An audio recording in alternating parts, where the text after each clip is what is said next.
Hi guys, in this video I'm going to be showing you how to add feature hashtags to your profile, so let's get started.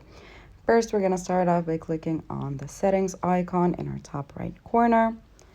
Next, we're going to slide down to the boring zone and select account settings. We're going to tap on continue. Now while we're here, we're going to click on the three stripes in the top right corner. So first we're going to click on profile. Then we're going to click on the three stripes in the top right corner again. And we're going to select featured hashtags. So for example, our account is about our tutorials, so we can add a hashtag for like tutorials. So when someone searches tutorials, our profile is gonna pop up. And that's how it's done. Thank you for watching. Do click the like button if this video helped you and subscribe to our channel for more helpful videos. Bye!